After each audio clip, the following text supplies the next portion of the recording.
Olá, tudo bem? Nós estamos meditando na Bíblia em ordem cronológica. Hoje é João capítulo 3, versículo 22. Depois que o Senhor Jesus teve aquela conversa reveladora com Nicodemos, falando sobre o novo nascimento, a necessidade que há no cristão de nascer de novo, agora nós vamos dar seguimento ao que aconteceu nos próximos fatos.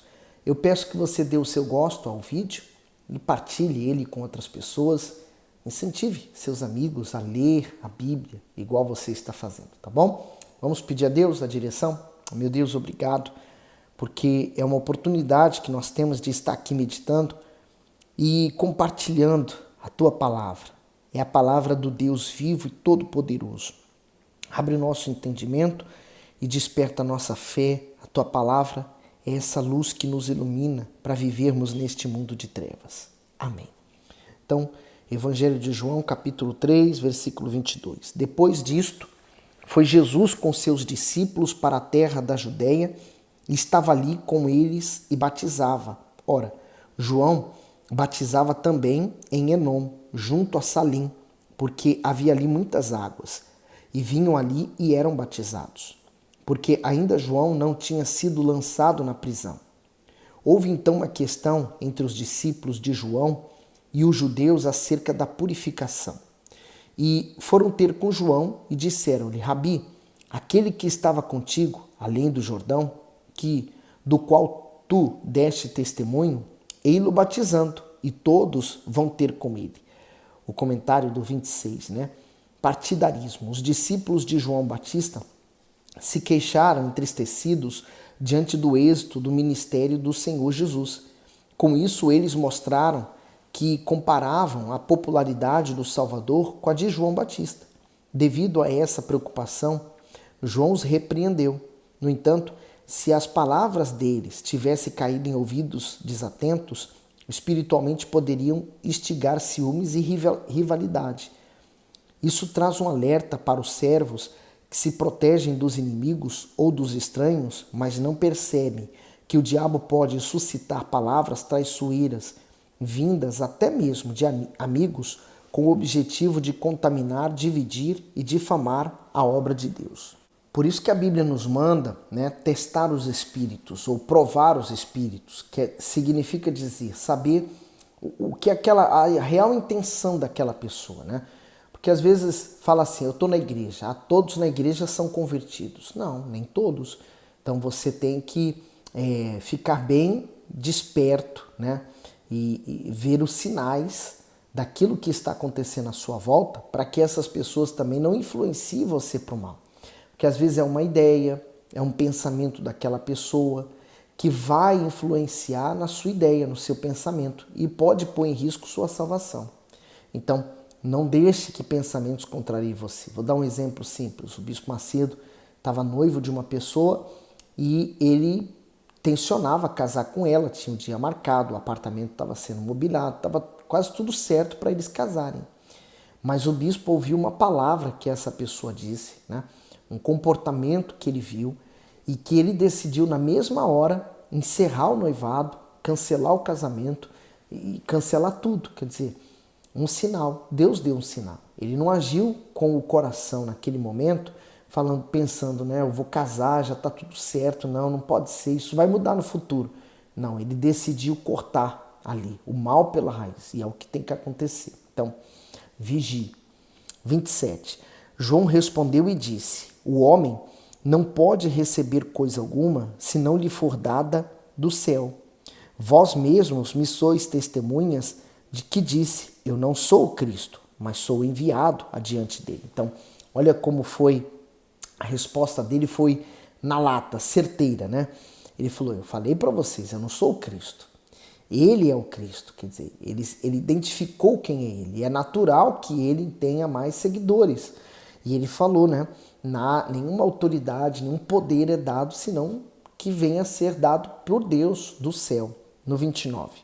Aquele que tem a esposa é o esposo, mas o amigo do esposo, que lhe assiste e o ouve, alegra-se muito com a voz do esposo.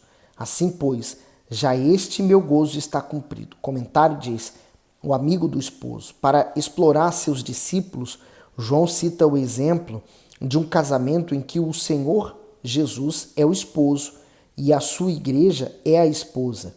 Por isso o profeta novamente enfatiza que o seu único propósito e a sua alegria, contribuir como amigo do esposo.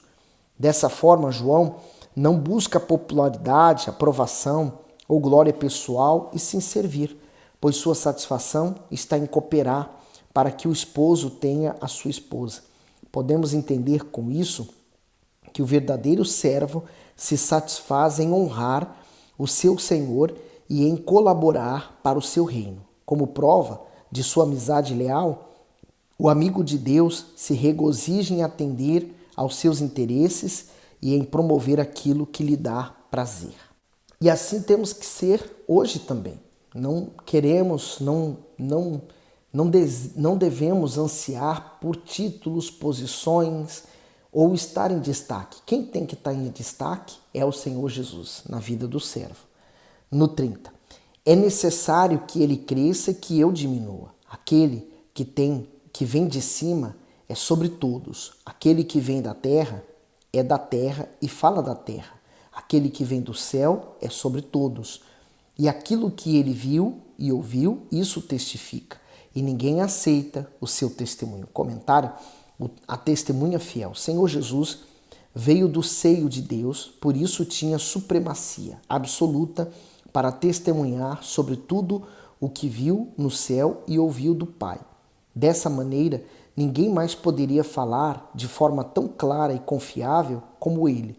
Os profetas eram inspirados por Deus, mas o Senhor Jesus era a própria revelação dele. Devido a isto, sua linguagem era divina. Nenhuma palavra sua foi uma expressão puramente humana, pelo contrário, todas elas manifestavam e transmitiam a essência do Eterno. Daí nós temos que nos preocupar em ter uma verdadeira comunhão com Deus, para que a mente de Cristo esteja em nós, para que nós também venhamos, através das nossas palavras, manifestar o seu perfume neste mundo. No 33. Aquele que aceitou o seu testemunho, esse confirmou que Deus é verdadeiro. Comentário: Deus é verdadeiro. Todo cristão deveria atestar com a sua própria vida que Deus é verdadeiro, mas para isso ele precisa crer plenamente nas Sagradas Escrituras e viver os seus ensinamentos. Somente a palavra do Altíssimo, por ser dotada de poder, é capaz de criar, regenerar, erguer e sustentar o ser humano.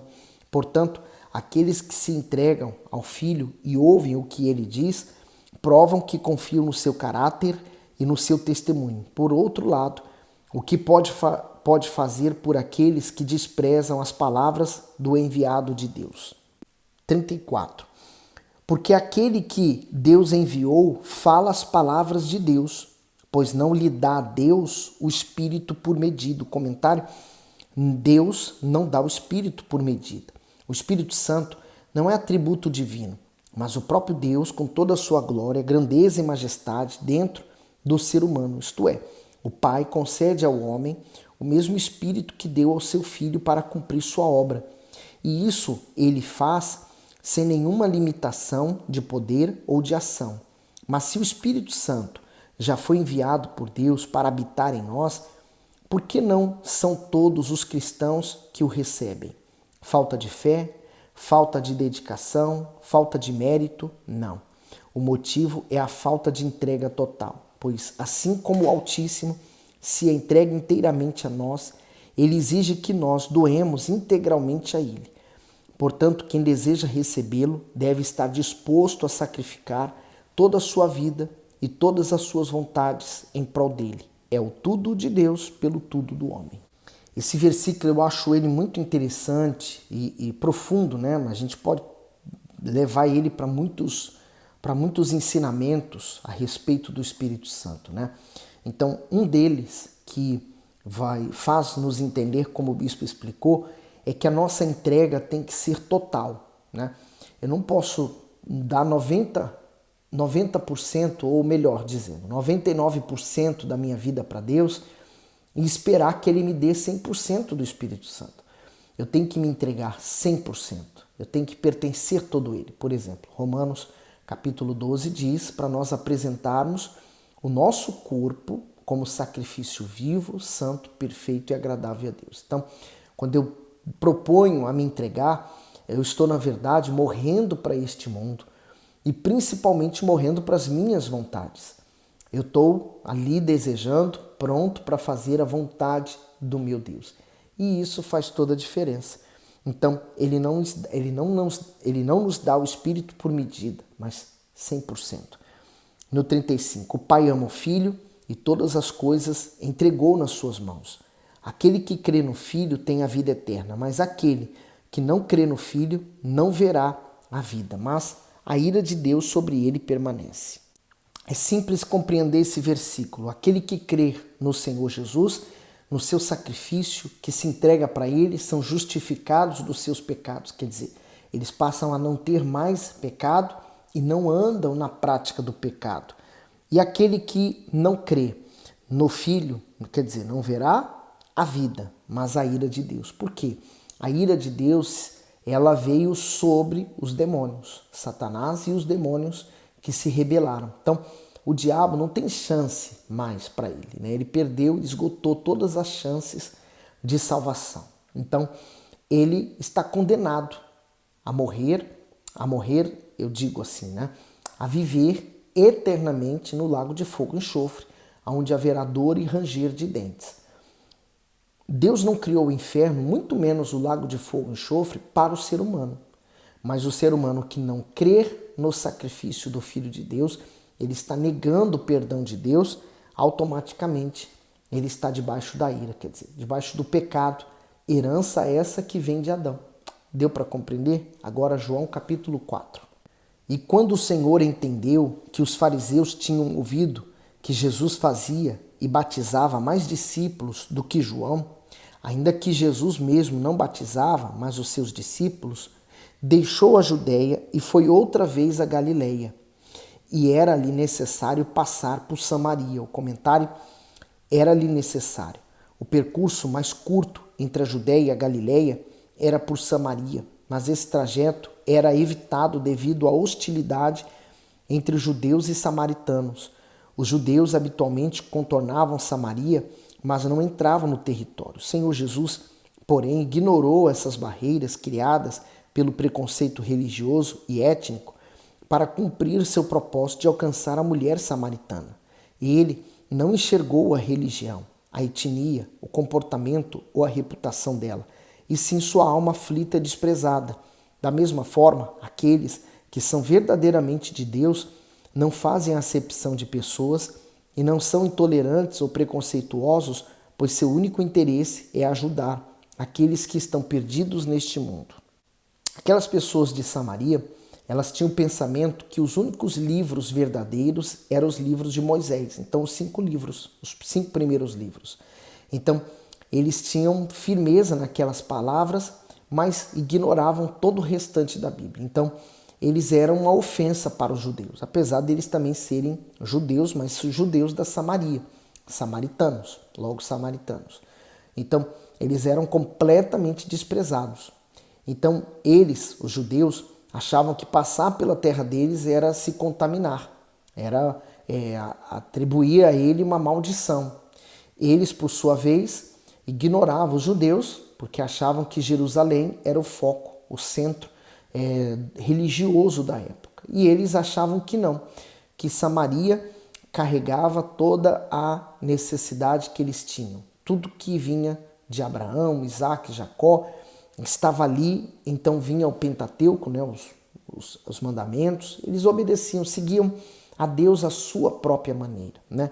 E também aguardavam o Cristo, o enviado. Mas eles viviam a vida dele ali daquela forma. Por isso que a Bíblia fala, era-lhe necessário passar por Samaria. Mas não era uma simples necessidade, mas era um plano de Deus. Assim também na vida de todo cristão. Quando ele crê em Deus, a vida dele passa a estar nos planos de Deus. Deus então vai cumprir nele a vontade de Deus, a vontade soberana do Deus Todo-Poderoso. E eu quero que ele cumpra também na sua vida. Bom, como nós vamos ler a respeito da samaritana, eu quero ter um pouquinho mais de tempo para poder meditar nessa palavra e explorar mais o testemunho dessa mulher. Assim como, por exemplo, Jesus falou que no tempo do profeta Elias havia muitas viúvas naquele tempo, mas somente aquela mulher também de Samaria, ela foi atendida. Então, assim também eu creio, Deus vai fazer coisas grandes na sua vida, porque a palavra de Deus está chegando a você. Você está aqui acompanhando esses vídeos. Nem toda gente tem paciência, por exemplo, de acompanhar os vídeos ou a leitura da Bíblia. Muitas pessoas, quando vão ler a Bíblia, sentem um enorme sono. Se você está aqui acompanhando esse vídeo e chegou até aqui, você vem acompanhando desde lá do princípio até aqui, então isso mostra em você que há uma sede. Quem vai cumprir a palavra de Deus de saciar essa sede é o próprio Deus. Então permaneça firme nessa busca, invista sobretudo na sua vida espiritual, busque um livro do bispo para você ler, para você acrescentar mais conteúdo à sua vida espiritual e poder agradar mais a Deus, tá bom? Que Deus continue abençoando e iluminando você ainda mais. Fique bem, fique com Jesus.